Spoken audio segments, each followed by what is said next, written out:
네, 세계 경제 양대 대국인 미국과 중국의 경제 지표가 다소 부진하게 나왔음에도 불구하고 중국과 미국의 증시가 크게 올랐습니다. 통상 주가가 경제 실상을 반영한다는 측면을 생각했을 때는 다소 이해하기 어려운 상황이 발생하고 있는데요. 왜 이런 건지 오늘 이 궁금증 풀어보도록 하겠습니다. 한국경제신문 한상춘 논설위원 나오셨어요. 어서 오세요. 네, 안녕하십니까? 네, 위원님 앞서 말씀드린 것처럼 저희가 이전에 잠시 예상을 해보긴 했었지만 중국의 경기 지표 상당히 나쁘게 나온 것 같습니다. 어떻게 보셨어요? 네, 오늘 방송 전에 한국 경제에서 헤드라인을 쭉 비춰줬지 않습니까? 경기 문제 지표는 상당히 안 좋게 나는데 요 밑에 하단의 티커에는 주가가 많이 올랐죠. 그래서 이런 문제가 굉장히 궁금해할 거로 보이는데요. 어제 그런 현상이 발생했죠. 어제 리커창 중국의 경제 담당 부총리이신데요. 이분이 중국 경제 상당히 어렵다. 그러네 중국 주가가 이렇게 유일하게 올랐었거든요. 그런 측면이고 오늘도 미국도 경기 침체에 대해서 많이 했는데 주가가 많이 올랐거든요. 그런 측면에서 이 문제를 한번 풀어보는데요. 일단은 중국 경제 성장률 안 좋죠. 그동안 계속해서 말씀드렸던 내용을 좀 추려보면 2분기에 경제 지표가 빨리 좀 악화되고 있습니다. 상하이 경제 봉쇄 조치와 맞물려서 그래서 GDP의 한 60% 이상을 차지하는 소매 판매가 저렇게 마이너스 11%대로 아주 급감한 거로 나오고 있고요. 주력 산업인 산업 활동도 한 마이너스 3%대 2.9% 정도 전년 동월 비해서 감소세를 보였습니다. 그래서 어제 리커창 총리가 경제가 안 좋다, 우한 사태보다 더 안 좋다 하는 측면에서 2분기 성장률의 내용을 좀 미리 들고 있지 않느냐. 왜냐하면 중국은 국가통계원에서 모든 통계를 발표하기 때문에 대체로 보면 1월달, 4월달, 5월달, 6월달 안이더라도 대체로 보면 성장률이 지금 나옵니다. 네. 그런 측면에서는 우리도 이렇게 한번 알아봤습니다는 2분기 성장률이 경우에 따라서는 0%대 떨어지는 게 아니냐. 이런 게 시장에 추측이 됐었거든요. 그럼 이제 분기별 승률을 보면 자, 3분기에 4.9%, 4분기에 4.0%, 1분기에 4.8%, 2분기에는 저거보다 낮겠죠? WD 형태다. 그래서 장기 침체를 예고한다. 그리고 장기 침체에 관련해서 중국은 노동 집약적 산업이 상당히 많기 때문에 사실 노동 문제가 노동력의 공급이 제대로 공급해야 지속 가능한 성장에서 제일 요건이 되거든요. 근데 최근에 보면 중국의 인구 절대 인구가 감소했다, 절벽 우려가 되는 거죠. 그래서 장기적으로 성장 기반도 좀 약화되는 상태거든요. 이런 과정에 중국의 인민들의 경제 고통과 관련된 물가 지표는 갤러핑으로 뛰고 있죠. 말이 뛰는 식으로 한번 저 보겠습니다. 2월 달에까지는 0%대입니다. CPI 상승률이 3월 달은 1%였고 4월 달은 2%로 갤러핑으로 뛰고 있거든요. 그러면 이제 시청자를 보시기에는 리커창 총리의 얘기는 왜 그랬을까 하는 측면에서는 결국 중국은 성장률이 떨어지고 이제 물가가 올라가는 스태그플레이션이거든요. 그러면 이제 성장률 떨어지면 소득 감소, 물가가 올라가면 실질 소득 더 감소. 그래서 경제 고통이 증대되기 때문에 시진핑 체제가 경우에 따라서 흔들리는 게 아니냐 하는 이런 시각이 나오는 상태거든요. 그런 것이 어제 중국의 증시 모습이었다 이렇게 보시면 되겠습니다. 그런데 중국 같은 경우에는 사회주의 국가에서 이렇게 리커창 총리가 대놓고 우리 경제가 어렵다 이렇게 말하는 게 굉장히 이례적이지 않은가 싶거든요. 네, 우리나라도 사실 직전 정부에서 경제가 어렵다. 국민들은 어려운데 경제 좋다는 거 아니겠습니까? 우리가 시장 경제냐 하는 측면에서는 상당 부분 또 캐션을 그리는 사람도 있습니다는 그러나 중국은 통제권 경제입니다. 계획 경제입니다. 그런데 경제 담당하는 부총리가 중국 경제가 아주 어렵다 이렇게 얘기하면 많은 추측이 올 수밖에 없다 이렇게 보겠습니다. 그래서 지금 국제사회에서 보면 자, 시진핑과 관련해서 통제권을 부과한 사람이 시진핑이니까 시진핑과 관련해서 여러 가지 리커창의 말을 두고 해석이 분분하다 이렇게 보게 됐습니다.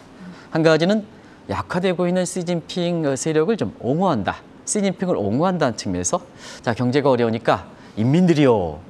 이게 경제가 어려우니까 허리띠를 졸라맵시다 하는 측의 약화되는 시진핑을 옹호하는 이런 측면의 리커창 발언이 있지 않느냐 하는 이런 쪽에 추측이 될 수 있고요. 그다음에 시진핑 체제가 당신이 정책 실수했다. 그런 측면에서 당신한테 맡기기 어렵다 하는 측면에서 조선일보에도 그렇게 좀 나오고 있습니다는 리커창의 세력들이 좀 부각되는 게 아니냐 하는 이런 쪽에 상반된 추측이 나오고 있다 이렇게 보겠습니다. 결과적으로 보면 이런 거를 감안해 볼 때 결국은 저게 시진핑 옹호냐 아니면 약하냐 이건 나중에 가서 대체로 보면 올해 10월 달에 있는 공산당대회에서 이게 판가름 되겠습니다는 지금 상태에서는 실질적으로 경제가 어려우니까 경제의 이 컨트롤 타워만큼은 변한 게 아닌가 하는 측면이 지금 국제금융시장에서 나오는 상태거든요. 그래서 경제 컨트롤 타워는 중국의 시진핑 내지는 중국의 인민은행 총재에서 지금 리컨창 쪽으로 이동되고 있다 이렇게 보겠습니다. 왜 그럴까 하는 측면에서는 두 가지 하나 말씀드리겠습니다. 스태그플레이션 상태일 때는 누누이 말씀드리는 중국의 인민은행 조치, 그것이 금리 인하든 금리 인상이든 금리 인상은 인플레 잡는 거고 그다음에 금리 인하는 사실 경기를 잡는 거고 이 조치만을 한계가 있다 이렇게 볼 수 있습니다. 왜냐하면 금리는 변경하는 것은 총수요 정책이거든요. 총수요. 근데 스태그플레이션은 공급측이 발생하니까 원인과 대처가 미스매치 현상에서 금리를 변경하는 조치는 그것이 경기 부양이든 그것이 인플레든 어렵다는 측면입니다. 그래서 앞으로 그 실질적으로 경제 컨트롤 타워의 역할을 하고 있는 리컨창부터는 중국판 소위 공급 중시 경기 부양 대책이 나오지 않겠느냐. 공급 문제에서 발생한다면 공급 문제 대처해야 되지 않느냐 하는 측면에서 C, Supply Side Economic에 대해서 여기서 C는 차이나가 되겠죠. 네. 그래서 중국판 공급 중시 경기 부양책이 어제 이 기대가 나왔던 겁니다. 그런 측면에서 지금 이렇게 중국의 경제 봉쇄 조치에 대해서 또 경제가 어려운 데 대해서 리커창에 대놓고 중국의 경제에 대해서 어렵다 하다 보니까 지금 국제사회에서 보면 시진핑이 올해 10월 달에 있는 가을에 있는 공산당대에서 휴양제 반열 경우에 따라서 모택동과 등소평을 뛰어넘는 이런 쪽으로 가는데요. 과연 저게 가능할까? 리커창으로 대처하는 게 아닐까 하는 이런 시각이 나오고 있다. 중국과 관련해서 중국에 투자한 입장에서 이 점을 굉장히 염두에 두실 필요가 있다는 걸 말씀드리겠습니다. 지금 말씀해 주신 중국판 공급 중시 경기 대책, 이게 어떤 대책을 말하는 건가요? 네, 우리가 이 시간을 통해서 계속해서 말씀드렸죠. 중국의 경제가 어려울 때 대체로 보면 시청자분도 중국의 대출금리 인하 이런 얘기 했었죠. 뭐 중국의 대출금리 인하는 계속해서 재개됐던 사항이죠. 작년에 18.9% 1분기서부터 계속 7.9%, 계속 4.8%, 4.0, 4.0 빠지는 과정에서 중국의 경기 부양하기 위해서 중국 인민은행의 금리를 인하했다. 그것이 대출 금리가 어떤 성격이든 간에. 그런데 사실 반짝 효과만 끝났거든요. 그게 왜 그럴까 하는 측면에서는 중국은 기획 경제이기 때문에 프라이스 메커니즘, 시장 경제 원리가 작동되지 않거든요. 그럼 금리 인하하면 총수요에서 일라스틱 탄력성이 보장돼야 되는데요. 더 꽁꽁 묶어버리면 이게 안 된다는 얘기입니다. 그런 측면에서 새로운 이렇게 대책이 필요하지 않느냐 하는 측이 작년부터 나왔던 상태거든요. 더더구나 저희 2, 4분기 성장률이 2, 3개 경제 지표가 왜 저렇게 어려졌느냐 하는 측면에서는 상하이 병세 조치도 있지만 네. 미국이 금리를 올렸지 않습니까? 그러면 중국은 대출금리 인하했으니까 결과적으로 부작용이 많이 나올 수밖에 없거든요.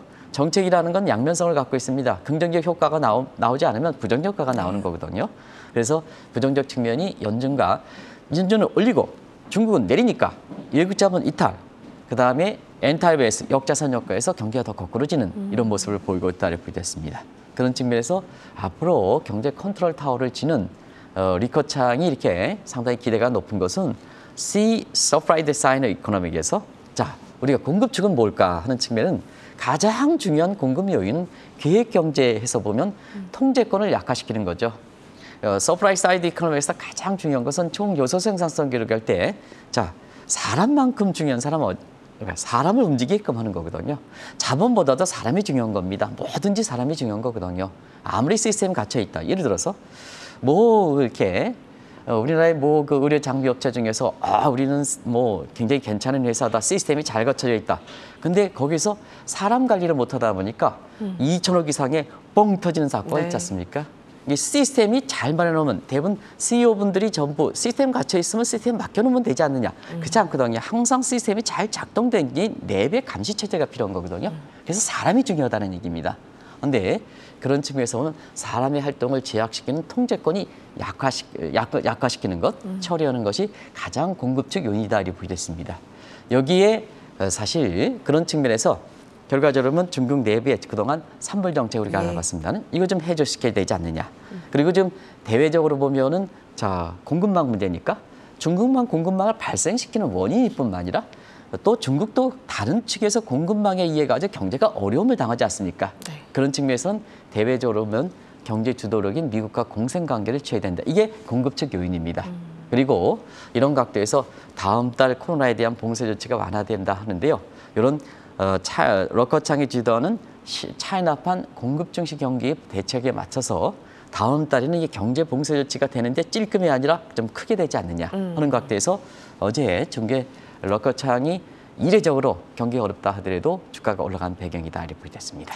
근데 보면은 중국의 봉쇄 조치 해제 소식에 보면 글로벌 증시가 모두 좀 영향을 받았거든요. 이 효과가 어느 정도 되길래 이렇게 타격을 받는 걸까요? 결국 중국의 경제 공장지대고 그다음에 올해에서부터는 세계 경제 불안 요인 중에서 가장 큰 요인 중에 경착륙 문제를 지적했거든요. 그러다 보니까 자, 요게 풀릴 수 있다 하는 측면에서는 중국의 증시뿐만 아니라 이게 유럽 증시라든가 경우에 따라서는 미국 증시도 영향을 미치는 거다 이렇게 이제 보시면 되겠습니다. 그런 과정에서 이 중국의 경제 봉쇄 완화, 소위 러커창이 주도하는 차이나판 공급 증시 경제학을 우리가 잘 알고 있는 총고국 곡선과 총수요 이론을 가지고 좀 보겠습니다. 그림을 좀 정 PD 보여주시죠. 앞서 말씀드린 같이 봉쇄권을 완화시킨다 하는 문제는 공급 측 요인이다. 네. 봉쇄권 완화니까 저 그림 중에서 AS1에서 AS2로 총고국에서 우측으로 이동시킨다는 얘기입니다. 그러면 저 밑에 하단에 보시기 바랍니다. 총고국 곡선을 우측으로 이동시키면 밑에 성장률 부분에 G1에서 G2로 성장률이 올라가죠. 네. 그러면 침체되는 경기를 회복시키는 효과가 있죠. 그다음에 이쪽 좌측의 물가 상승률을 보면 AS1에서 AS2로 옮기니까 이 균형점이 이렇게 떨어지는 상태에서 물가는 P1에서 P2로 떨어지니까 지금의 물가 문제도 잡는 거죠. 그래서 사실 이거에 대한 기대 때문에 결과적으로 주가가 올라가는 거다 이렇게 이제 보시면 되겠습니다. 요 그림이 좀 자주 등장하는데요. 그렇죠. 자주 등장하는데요. 요 그림을 보면 정확히 이해할 수가 있다 이렇게 보겠습니다. 그래서 이거에 맞춰서 봉쇄권 완화 문제가 되는 거고요.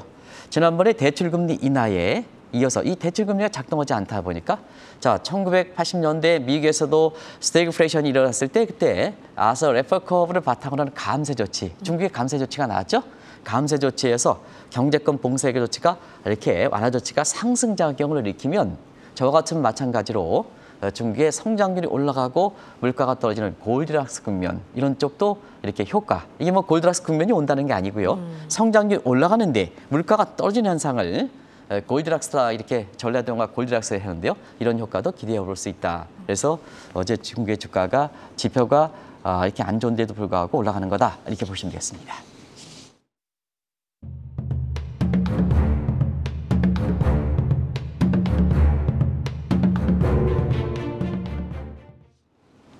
네, 중국뿐만 아니라 미국도 보면 간밤에 1분기 GDP 성장률 잠정치가 다소 부진하게 나왔고 이외의 경제 지표들도 다 좀 아쉬운 것 같거든요. 네. 지금 경기 침체 우려 굉장히 본격화되고 있는 것 같은데 어떤가요? 네, 이번 주 들어서 월별 지표들이 상당히 안 좋게 나오죠. 예를 들어서 제조업 관련돼서 글로벌 제조업 지수도 어제 안 좋았고 네.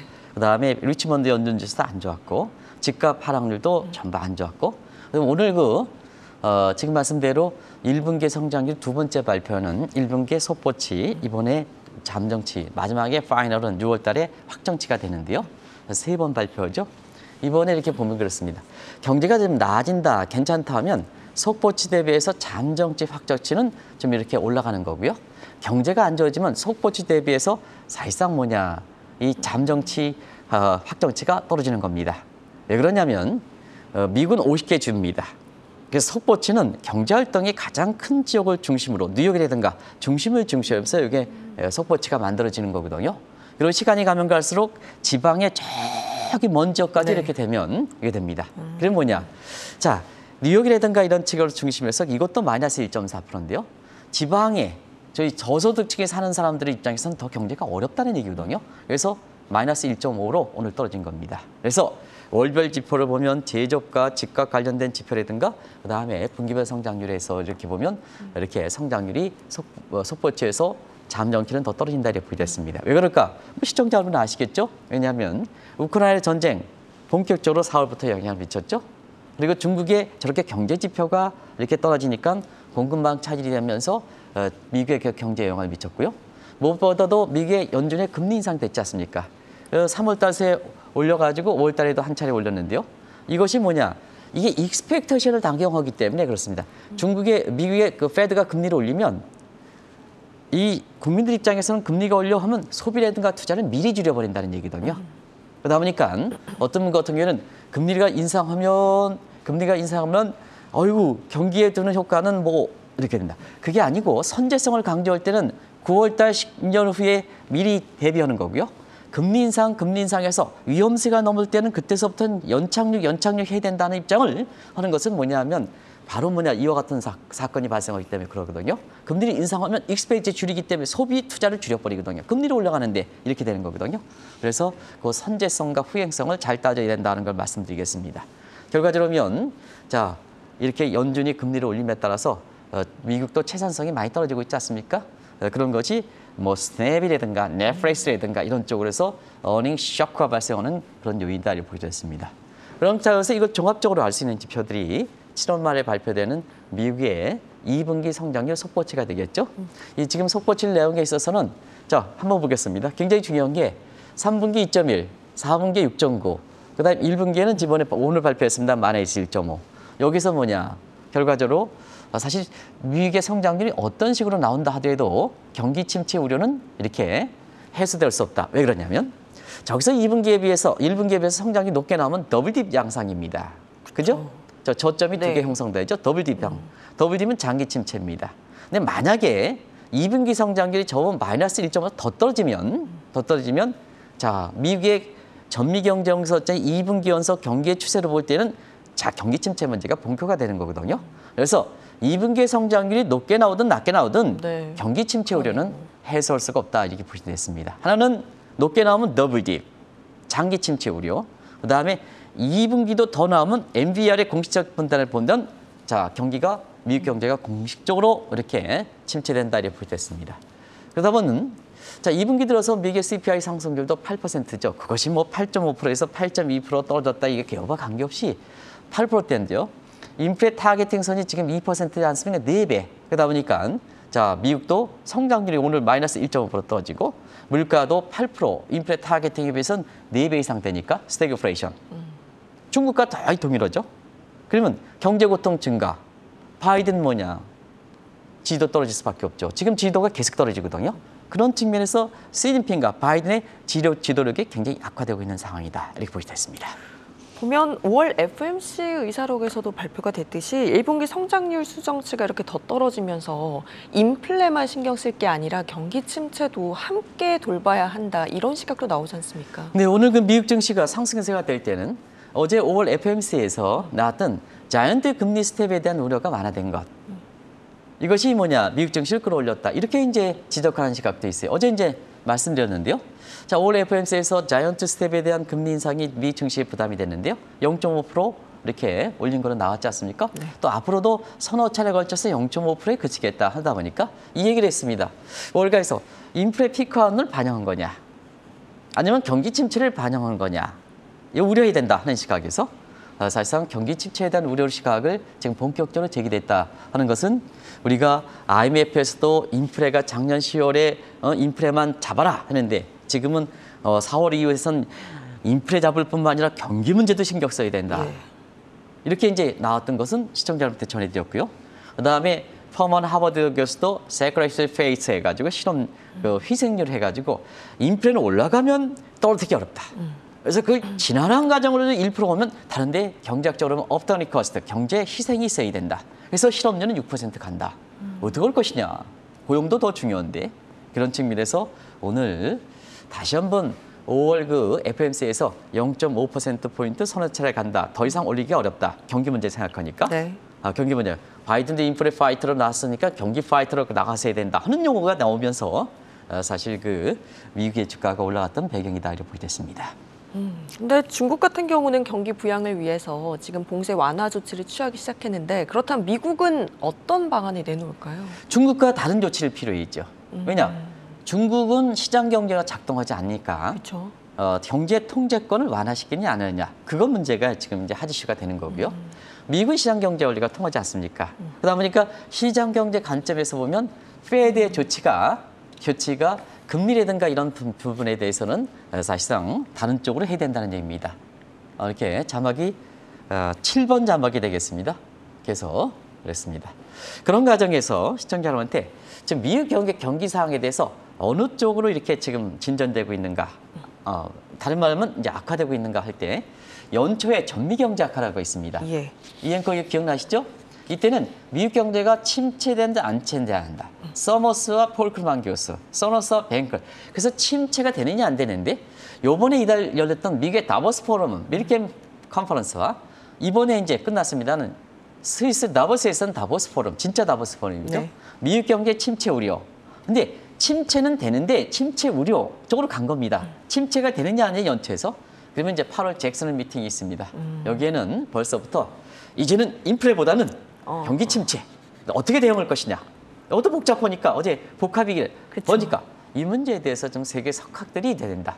그 시청자 여러분 이걸 말씀드린 것은 연초에 전미경제학회에서는 될까 말까 했는데 이번에는 5월 달에는 미국판 다보스 포럼의 밀캠 펄스, 그다음 스위스에서는 다보스 포럼의 미국 경제 침체. 그러면 이제 8월 달 돼서는 경기가 빨리 죽을 수도 있으니까 또 2분기 성장률이 속보치가 나오고 있으니까 자 경기 침체 문제가 중요하다 보니까 대책을 어떻게 할 것이냐 하는 문제거든요. 그런 차원에서 자 벌써부터 선제성 입장을 취조하는 이렇게 페드 입장에서는 경기 침체 문제인데 자 지금까지 뭐 금리를 계속해서 올린다, 인플레 문제를 생각해서 올린다 이거 갈 수는 없는 거죠. 그러다 보니까 급진적 출구 전략에서는 속도를 좀 완화시켜야 된다. 금리 인상폭을 완화시켜야 된다. 이것이 미국 증시에 영향을 미치는 거고요. 또 한 가지는 자 펄리스백스에서 공급 측이니까 중국의 계획 경제에서 통제권을 약화시키는 건 최고 통수권자의 조치거든요. 경제 컨트롤 타워 문제를 얘기하는 게 바로 미국도 경제 컨트롤 타워에 해당되는 제닛 앨런의 역할이 강조되면서 미국도 현대판 공급 측 시험제약, 중국의 공급자 여기서 빌드 베터 액트라고 해서 BBA 액트가 나오는 거죠 지금. 그래서 인프라적인 측면에서 공급 능력을 확대시키면 자 성장률 올라가면 물가는 떨어지고 이런 각도가 이해되는 거죠. 그리고 한편에서는 공급망 부족을 하기 위해서 바이든 대통령이 한국을 방문하시고 일본을 방문하는 과정에서 IPEF 같은 동맹국가의 연대를 통해서 공급망을 좀 완화시키는 이런 파렉스미스가 지금 강구되고 있는 상황이다 이렇게 보이겠습니다. 지금 짚어주신 것들을 총 종합을 해보면 이번 2분기가 중국과 미국 경제의 저점이 될 것으로 보이는데 많은 분들이 저점이 언제일까 굉장히 궁금해하시잖아요. 증시에서의 이 저점의 의미가 어떻게 될까요? 네, 러커창의 어제 발언.